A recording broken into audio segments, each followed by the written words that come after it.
Algunos piensan que es una emoción indescriptible, un inmenso océano de sentimientos, pero no es genuino amor. El amor, escúcheme bien, el amor no es un sentimiento. Puede contener o resultar en sentimientos, pero primordialmente no es un sentimiento o una emoción. Y le voy a decir por qué.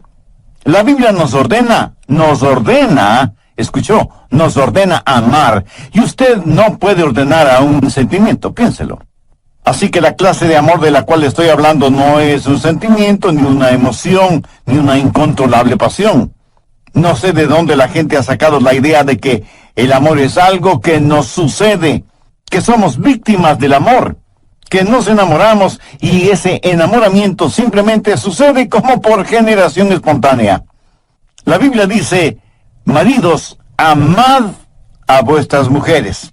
Por favor, note que esto no es una sugerencia, es una orden, porque el amor verdadero tiene que ser una decisión y una conducta. Usted puede escoger el amar, y cuando así lo hace, el amor no es primordialmente un sentimiento, sino algo que usted hace.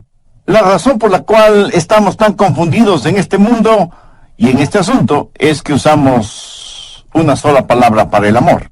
Los griegos eran más exactos y tenían varias palabras para hablar del amor. Por ejemplo, la palabra eros, raíz de palabras como erotismo, erótico, dan a entender la clase de amor que un hombre puede sentir por una mujer y viceversa, y eso está bien. De hecho, es maravilloso. Pero no es de eros de lo que estoy hablando. Aunque debemos amar a todos, no amamos a todos en forma erótica. Y ni siquiera tengo que elaborar en este punto. Otra palabra griega para amor es fileo, que abarca lo que es el amor fraternal, la amistad, el compañerismo, la camaradería. En varios países del mundo hay ciudades que se llaman Filadelfia, o sea, amor fraternal. Y eso es muy positivo. Pero quiero centralizar mi mensaje en la palabra ágape, que tiene que ver con el amor divino, cómo tenerlo, cómo darlo, cómo recibirlo. Si usted quiere exhibir un diamante, lo pondrá sobre un terciopelo negro. Entonces podrá apreciar ese diamante en toda su exquisita belleza y perfección. ¿Sabe qué eso hace Dios con el amor ágape? Lo pone sobre el terciopelo negro de las obras de la carne. Veamos Gálatas 5. Empezando en el verso 19, y manifiestas son las obras de la carne que son adulterio, fornicación, inmundicia, lascivia, idolatría, hechicerías, enemistades, celos, iras, contiendas, disensiones, herejía, envidias, homicidios, borracheras, orgías y cosas semejantes a estas. Note que todas estas cosas que el apóstol menciona son totalmente opuestas al amor. Y Pablo continúa diciendo, los que practican tales cosas no heredarán el reino de Dios. Ahora, si usted puede relacionar su nombre con esta lista, si ese es su estilo de vida, si eso es algo que usted practica voluntariamente, a menos que usted se arrepienta y busque el perdón de Dios, su camino tiene un destino final, el infierno. La palabra de Dios es completamente clara y tajante al respecto. Los que practican tales cosas no heredarán el reino de Dios. Y eso es lo que Dios dice. Esto no significa que usted como creyente no tropezará ni caerá. Pero aquí se habla de un estilo de vida, de algo que se hace voluntaria y frecuentemente. Y si usted no practica un estilo de vida cristiano, eso quiere decir que usted no es salvo. Veamos ahora los versos 22 y 23. Mas el fruto del Espíritu es amor, gozo, paz, paciencia, benignidad, bondad, fe, mansedumbre, templanza. Contra tales cosas no hay ley. Nunca habrá una ley que diga que no puede amar, que no debe ser bondadoso o que le prohíba ser humilde, ¿verdad? Pero sí hay leyes contra las obras de la carne, pero no hay leyes contra el fruto del Espíritu. Hay 9 cualidades en el fruto del Espíritu y vamos a estudiarlas tanto como nos sea posible. Pero no solo que vamos a ver el fruto del Espíritu, sino que nos vamos a examinar a nosotros mismos para saber si somos en realidad cristianos espirituales y maduros. Vivimos en una generación que habla mucho acerca de los dones del Espíritu, profecía, hablar en lenguas, sanidades. Parece que cada persona está diciendo, este es mi don espiritual, ¿cuál es el tuyo? Dios nos ha dado a cada uno de nosotros un don espiritual y necesitamos descubrir cuál es ese don y desarrollarlo y ponerlo en práctica. Pero escucha atentamente lo que voy a decir. Ningún don espiritual es señal o marca de madurez espiritual. La iglesia de Corinto fue una iglesia completamente carnal, a pesar de la práctica de dones espirituales. Si yo quiero saber cuán madura es espiritualmente una persona, jamás examino sus dones, examino sus frutos, porque la marca de la madurez espiritual no está en el don, sino en el fruto. Al describir ágape, el amor divino, debemos notar varias cosas. Primero, el amor tiene que ver con decisión y conducta. Segundo, la descripción de este amor. Tercero, el desarrollo de este amor. Y cuarto, el deseo por este fruto. ¿Qué cualidades tiene el amor ágape? ¿Cómo podemos describirlo? Y como nosotros no podemos describirlo, Dios utilizó al apóstol Pablo para que describa el amor ágape en 1 Corintios 13. El amor ágape tiene 10 cualidades distintivas, de acuerdo a 1 Corintios 13. Si en su corazón y en su vida usted tiene estas 10 cualidades, entonces usted es un cristiano espiritualmente maduro. Primero, el amor ágape es sufrido. 1 Corintios 13:4, el amor es sufrido. El verdadero amor nos capacita para ser pacientes. Si usted es una persona impaciente, si dice, amé a tal persona hasta donde pude, pero ya no merece mi amor y por eso he renunciado a seguirla amando. Mi amigo, cuando usted deja de amar, ese momento es cuando usted menos se parece a Jesucristo. La Biblia dice que Jesús, habiendo amado a los suyos, los amó hasta el fin. El verdadero amor es sufrido, paciente. Perdona 70 veces 7, pero no se contenta con perdonar 490 veces, sino que sigue perdonando y perdonando y perdonando. ¿Por qué? Porque el amor es sufrido. Segundo, el amor ágape es benigno. ¿Y ahora qué es benignidad? Es servirnos los unos a los otros. No es servirnos los unos de los otros. Si nos amáramos, ¿qué haríamos los unos por los otros? Permítame ilustrar esto en primera persona. Si usted me ama, ¿qué es lo que me daría? No me daría lo que yo merezco, sino lo que yo necesito. Veamos Lucas 6, los versos 27 y 28. Pero a vosotros los que oís os digo, amad a vuestros enemigos, haced bien a los que os aborrecen, bendecid a los que os maldicen y orad por los que os calumnian. ¿Qué debemos hacer por nuestros enemigos? Amarles, ayudarles, ser bondadosos con ellos, orar por ellos. Y algunos de ustedes estarán pensando, pastor, yo no puedo hacer eso ni siquiera por mis amigos, menos lo voy a hacer por mis enemigos. Permítame hacer una pregunta. ¿Alguna vez lo ha tratado siquiera? Si alguien le ha hecho daño, ¿ha tratado usted de hacerle un bien? En otras palabras, ¿es usted para esa persona una bendición? Porque eso, mi amigo, es el amor ágape. Tercero, el amor ágape es sincero. El verso 4 dice, el amor no tiene envidia. Si usted es una persona envidiosa, celosa, es porque no ama a la persona que envidia o que cela. Si usted me envidia o yo le envidio, es porque ambos queremos las cosas que el otro tiene. Si yo quiero algo que es suyo, no me regocijaré de que usted lo tenga. Eso no es amar con sinceridad, así como no lo es que me disguste sobremanera cuando usted es alabado, cuando considero que su ganancia es mi pérdida. ¿De qué amor sincero podría estar hablando? El amor verdaderamente sincero se regocija cuando los demás son bendecidos y prosperados. Cuarto, el amor ágape no es jactancioso, más bien le capacita para que sea humilde, para que no sea vanidoso ni prepotente, ni mire a los demás por encima del hombro. La Biblia dice que no debemos considerarnos más que los demás. Busque Proverbios 21:4. Altivez de ojos y orgullo de corazón y pensamientos de impíos son pecado. El orgullo y el genuino amor no pueden habitar en nuestro corazón al mismo tiempo. No podemos ser vanidosos y bondadosos a la misma vez. Una persona llena de egoísmo y orgullo jamás puede ser una persona llena del amor ágape. Sabe que las personas orgullosas son, además, argumentativas. La Biblia dice que solo por el orgullo viene la contención. ¿Sabe cuál es el problema en los hogares cuando hay argumentos y contenciones? Que se están enfrentando nuestros egoísmos y nuestros orgullos, y ninguno quiere perder. Quinto, el amor ágape es considerado. Verso 5. No hace nada indebido. ¿Sabe lo que eso significa? Significa que el verdadero amor es cortés, gentil. Cuando una persona hace lo indebido es una persona tosca, ruda. Y todos conocemos a personas así, ¿no es cierto? Empujan para pasar, nunca piden permiso ni disculpas, se meten a la fuerza, desconocen las palabras por favor y muchas gracias. Lo triste y lamentable es que hay muchos cristianos que son así. ¿Qué es la cortesía? Pues no es nada más que la demostración del amor en las cosas pequeñas o aparentemente insignificantes.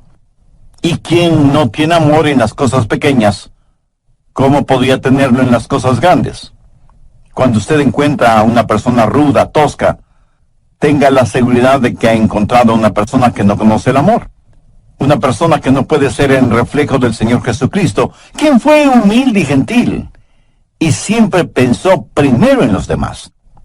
Sexto, el amor ágape es un amor que se niega a sí mismo. Mire lo que dice el verso 5. No busca lo suyo. Nunca dice, yo primero, o yo conozco mis derechos. Escúcheme, cuando usted oye a una persona decir que conoce sus derechos, tenga la seguridad de que no está hablando motivada por el amor. Permítame decir una cosa muy importante. Cuando usted recibió al Señor Jesucristo y fue salvo, usted perdió todos sus derechos. Porque ¿qué derechos tiene una persona muerta? Usted está crucificado con Cristo. Ha sido comprado por un precio. Ahora pertenece a Jesucristo. Y ahora sus derechos son los derechos de Jesús. Y Él es quien le ordena amar. Usted ya no puede buscar lo suyo. Debe procurar el honor y la gloria para Jesús y el bienestar de los demás. Ese es el genuino amor que no busca lo suyo. Un muy consagrado siervo de Dios alguna vez dijo, cuando usted enseña a alguien sus derechos, tendrá una revolución. Cuando usted enseña a la gente sus responsabilidades, tendrá un avivamiento. Muy bien dicho, ¿no le parece? Cuando dejemos de pensar en nuestros derechos y comencemos a pensar en nuestras responsabilidades,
cuando dejemos de buscar solo lo nuestro y comencemos a hacer de bendición para los otros, le aseguro que las cosas cambiarán en el mundo.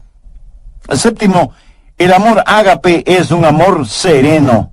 Dice la Biblia que el amor no se irrita. ¿Conoce usted a personas que son como fósforo y que se encienden con el menor roce? Con la más insignificante provocación explosionan, afectando a todos y a todo a su alrededor. Y luego dicen, no quise hacerlo, lo siento. Lo bueno es que se me pasa pronto.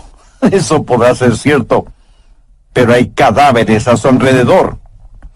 Un huracán o un terremoto es solo cuestión de segundos. Y sin embargo, mire toda la devastación que dejan. Uno no pierde el temperamento así porque sí. Si usted explota de esa manera es porque en su interior, en su corazón, no existe el amor de Dios. Si quiere saber con qué está lleno, vea qué es lo que sale de usted cuando es provocado. Una de las manchas en la vida de muchos cristianos es precisamente un temperamento irascible. El verdadero amor es sereno.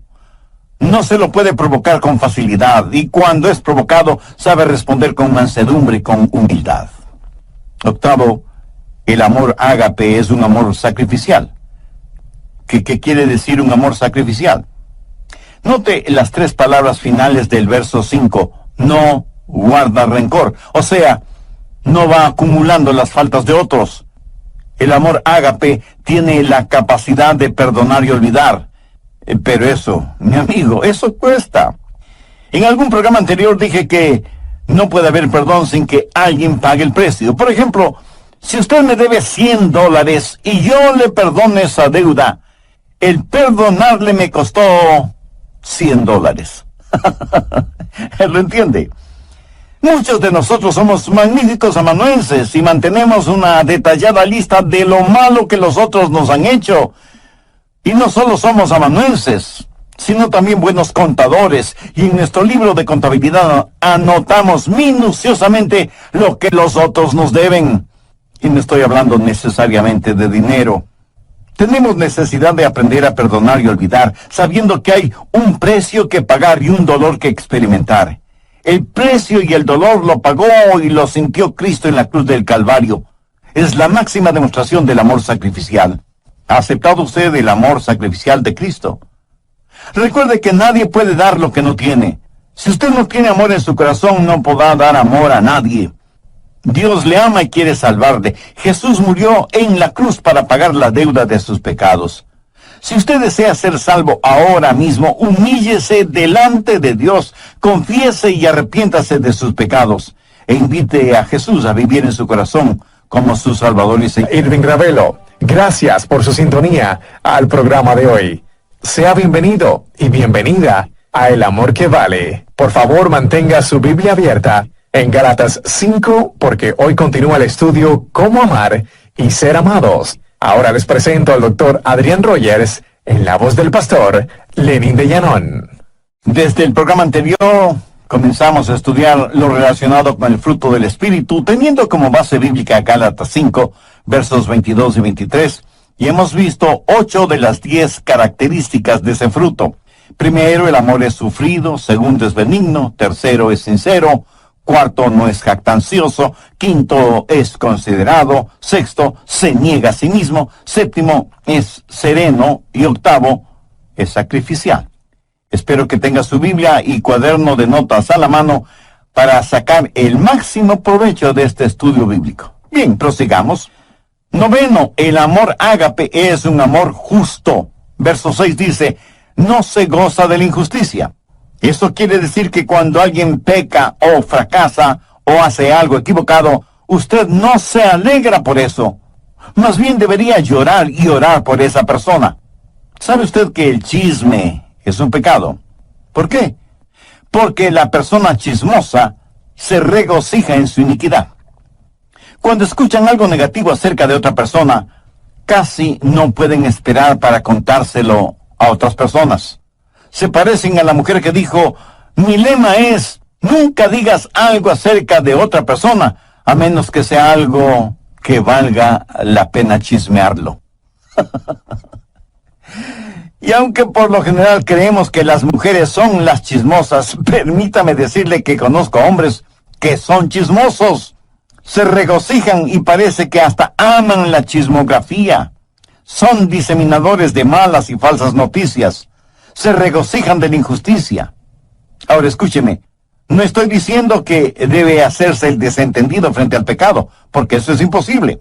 El pecado tiene que ser enfrentado, pero no se regocije de la injusticia. Y antes de que usted diga algo negativo de otra persona, hágase las siguientes preguntas. Primera, sé que eso es verdad. Segunda, aun si fuera verdad, es necesario que lo diga. Tercera, y si lo digo, ¿Cuál es mi verdadera motivación al decirlo? El amor ágape no se goza de la injusticia. La Biblia no habla de un amor ágape chapucero que simplemente ignora el pecado.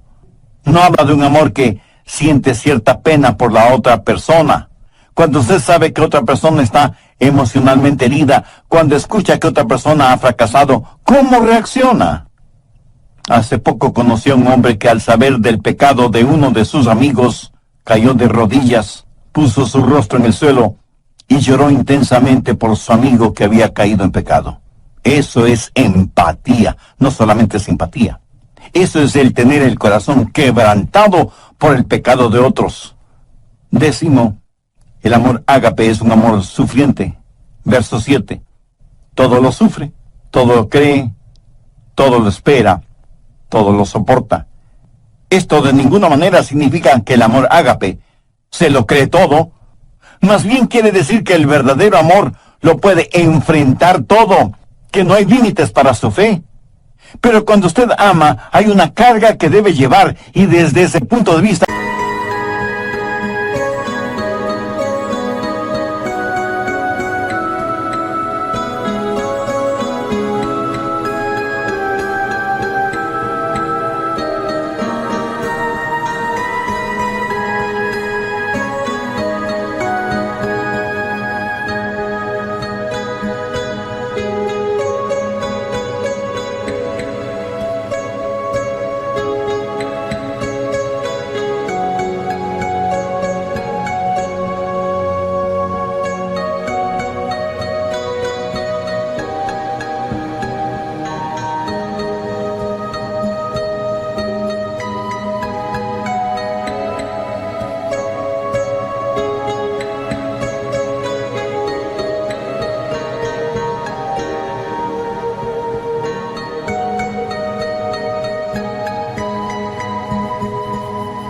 es un amor sufriente. La gente quiere saber por qué los seres humanos sufren. Algunos porque han perdido su fe en Dios. Dicen, ¿por qué Dios permite que los humanos sufran? Si Él es un Dios que todo lo sabe y todo lo puede, ¿por qué no detiene o elimina el sufrimiento? Escúcheme, Él pudo haberlo hecho. ¿Sabe cómo? Pues no creando a los seres humanos, o creándolos sin libre albedrío. Pudo habernos hecho robots, como una máquina tecnológica. Pero hubiera significado no tener ningún compañerismo con nosotros. Porque, verá, cuando Dios nos creó, corrió un divino riesgo. Él sabía lo que nosotros le íbamos a costar. Exactamente lo que sucede con padres que procrean hijos. ¿O usted cree que esto de tener hijos es como comerse un pastelito de manzana? Mi amigo, tener hijos cuesta no solo en términos monetarios, sino también espirituales y emocionales. Y aunque usted no lo crea, de una u otra forma, nuestros hijos nos romperán el corazón. Dios sabía lo que iba a costar cuando nos creó y nos dio la capacidad de elegir, y elegimos pecar. Cuando nos dio la capacidad de decir sí, también nos dio la capacidad de decir no. Para que un ser humano escoja a Dios, debe querer escoger a Dios. ¿Lo entiende? Dios nos dio ese libre albedrío, nos hizo de esa manera, pero al mismo tiempo Dios sabía que iba a sufrir. Cuando Dios escogió amar, escogió también el sufrir. Y alguien me preguntará, Pastor, ¿puede Dios sufrir? Permítame responder con una pregunta. ¿Sufre usted como padre cuando su hijo hace algo equivocado? Piénselo bien antes de contestar. La historia del hijo pródigo en el capítulo 15 de Lucas enseña que cuando un padre terrenal tiene un hijo rebelde, sufre. De la misma manera, cuando nosotros hacemos algo equivocado, nuestro Padre Celestial sufre. En Efesios 4:30 leemos, no contristéis al Santo Espíritu de Dios. ¿Lo ve? Nosotros podemos contristar al Santo Espíritu de Dios. Un aparato electrodoméstico, cuando se daña, le puede molestar. Pero solo sus hijos le pueden contristar, entristecer. Aunque muchos de ustedes a lo mejor ven este punto al revés. Pregunto, ¿Puede alguna parte de nuestro cuerpo dolernos sin que nuestra cabeza lo sepa? ¿Quién es la cabeza de la iglesia? El Señor Jesucristo. Cuando su cuerpo, o sea, la iglesia, sufre, no sufre el Señor Jesucristo. Cuando Pablo se encontró con Jesús en el camino a Damasco, ¿qué le dijo Jesús? Saulo, Saulo, ¿por qué me persigues?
La respuesta de Pablo, si el asunto no fuera tan serio, sería casi infantil.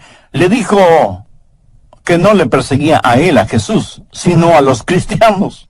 Escúcheme, cuando usted persigue al cuerpo, también persigue la cabeza. Cuando el cuerpo sufre, la cabeza sufre, y Jesús fue perseguido. Cuando una novia es infiel, impura, y no le presta ninguna atención al novio, ¿cree usted que el novio sufrirá? Le puedo asegurar que sí. ¿Quién es la novia? La iglesia. ¿Quién es el novio? El Señor Jesús. Cuando la novia sufre, el novio sufre también. Y cuando el novio decide amar a la novia, también decide sufrir. Y algunos dirán, pero Dios es Dios. Él no tiene que sufrir. Ciertamente, Él no tiene que sufrir, pero Él escogió sufrir. ¿Por qué? Déjeme ilustrar este punto. Suponga que usted y su cónyuge van a tomar las vacaciones soñadas toda una vida. ¿Será su segunda luna de miel en una de las islas de Hawái? Suponga que alguien les ha provisto un precioso condominio en la isla, a la orilla de una fabulosa playa, pero asimismo suponga que no tienen suficiente dinero para hacer todo lo que quieren hacer. Pero ya están ahí, dispuestos a disfrutar a plenitud del sol, la playa, el mar, las palmeras, la música y la deliciosa comida. Suponga que más o menos a las 6 horas de estar en la isla, en el continente, uno de sus nietos es golpeado por un automóvil y las preguntas surgen de inmediato. Debemos llamar a los abuelos para avisarles. Debemos interrumpir sus tan anheladas vacaciones. Ahora, ¿cuántos abuelitos y abuelitas que me están escuchando dirían, prefiero no saber nada y que me dejen disfrutar de mis vacaciones? ¿Cuántos tendrían la actitud de, si algo malo sucede, sea lo que sea, no queremos saberlo? No queremos que nada arruine nuestras vacaciones. Le puedo asegurar que antes de viajar rumbo a Hawái, usted habrá dicho a sus hijos y demás familiares, si algo sucede, llámenos de inmediato. Si algo podemos hacer desde allá, lo haremos. Y si no, regresaremos en el próximo vuelo. Eso es lo que hace el amor sacrificial. Las necesidades de los otros están, o deben estar, por encima de nuestras satisfacciones personales. Porque cuando usted se preocupa de las necesidades de los demás, sentirá una satisfacción personal indescriptible. Tercero, el desarrollo de este amor. Busque Gálatas 5:19.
habla de las obras de la carne. Las obras de la carne son naturales. Las obras del Espíritu son sobrenaturales. Las obras de la carne es lo que hace el pecado en nosotros. El fruto del Espíritu es lo que Dios hace por medio de nosotros. Y esta clase de amor no la podemos producir por nosotros mismos, pero es la clase de amor que debemos llevar. En Juan 15:5 leemos que Jesús dijo: yo soy la vid, vosotros los pámpanos, separados de mí nada podéis hacer. Note que Jesús no dice que nosotros produciremos esta clase de amor. Romanos 5:5 es un versículo muy interesante, porque el amor de Dios ha sido derramado en nuestros corazones por el Espíritu Santo que nos fue dado. ¿Lo ven? Aquí se está hablando de un amor sobrenatural, el amor que proviene de la vid, se esparce en los pámpanos y produce el fruto. ¿Lo entiende? Usted no produce el fruto, solamente lo lleva. Yo nací y fui criado en la Florida, tierra de frutos cítricos por excelencia. En casa teníamos árboles ornamentales de naranjas agrias. El fruto era imposible para el paladar, pero los árboles eran hermosos. Y se necesita mucha paciencia y mucho trabajo para lograr que al fin esos árboles de naranjas agrias produzcan naranjas dulces. Ahora suponga que usted tiene un árbol de naranjas agrias, pero quiere que dé naranjas dulces. ¿Qué puede hacer? Bueno, podría podar el árbol. ¿Piensa que eso es suficiente para tener naranjas dulces? No. Entonces se le ocurre una idea genial. Va a trasplantar el árbol, lo va a trasplantar de un lado del terreno al otro lado. Como aplicación diré que muchos trasplantan el árbol de sus vidas de una iglesia a otra iglesia, pero siguen siendo cristianos agrios. Y el cambiar de membresía es como cambiar un cadáver de una tumba a otra. Perdonen esta comparación, así un poco esquelética. Como el cambiar el árbol de naranjas agrias de un lugar a otro no produce naranjas dulces, ¿qué más puede hacer? Bueno, pues ponerle nueva tierra, con bastante abono orgánico, no químico, cuidar el nivel de humedad de la tierra, que no le falta agua ni fertilizantes, y por último, cambiarle de nombre.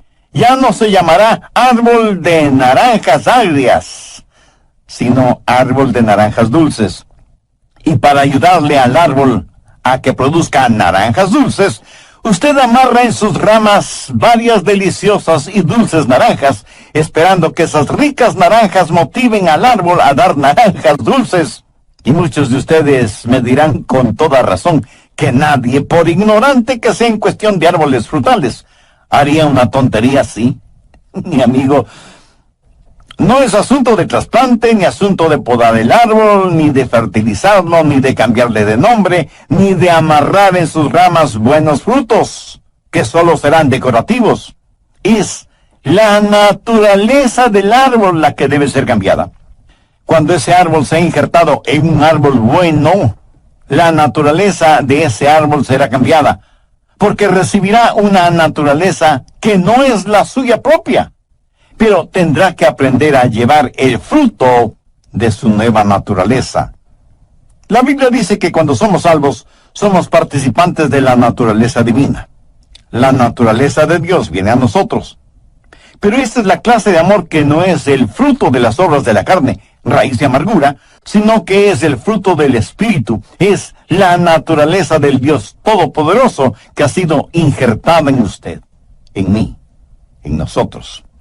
Cuarto, el deseo por este fruto. ¿Para qué sirven las frutas? Pues para comérselas, y mientras más frescas y al natural, mucho mejor.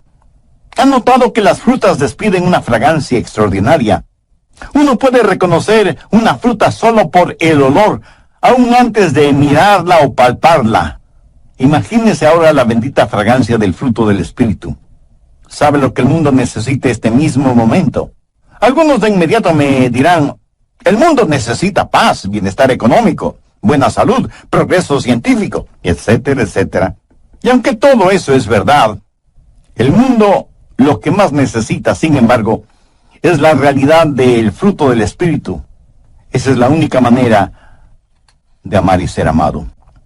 Cuando usted permita que el Señor habite en su humanidad y demuestre su deidad a través suyo, no será un amor humano el que usted exhiba, sino que será un amor divino. No será su vida la que viva, sino la vida de Jesús en usted. Su vida tendrá la fragancia de nuestro Señor Jesucristo. Anote al margen Efesios 5:2. Andad en amor, como también Cristo nos amó y se entregó a sí mismo por nosotros, ofrenda y sacrificio a Dios en olor fragante. ¿De dónde sale todo ese fruto? De una semilla muy pequeña. ¿Cómo es que se esparce el cristianismo? Cuando entendamos que la semilla está en el fruto, cuando empecemos a vivir Gálatas 5:22 y 23, más el fruto del Espíritu es amor, gozo, paz, paciencia, benignidad, bondad, fe, mansedumbre, templanza, entonces empezaremos a reproducirnos. Permita que el Espíritu de Dios hable a su corazón ahora mismo.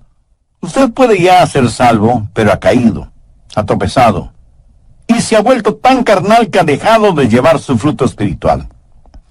En Lucas 6, versos 44 y 45 leemos, porque cada árbol se conoce por su fruto, pues no se cosechan higos de los espinos, ni de las zarzas se vendimian uvas. El hombre bueno del buen tesoro de su corazón saca lo bueno, y el hombre malo del mal tesoro de su corazón saca lo malo, porque de la abundancia del corazón habla la boca. ¿Quiere orar una sencilla oración conmigo? Mi oración es solo para guiarle. Pero anhelo que usted ore con sus propias palabras, las puede decir en voz alta o en voz baja, o puede orar silenciosamente en su corazón, pero ore con fe, con confianza, con convicción. Diga, querido Dios, cuán lejos, pero cuán lejos estoy de exhibir en mi vida el fruto del Espíritu. Tengo necesidad de injertarme en tu vid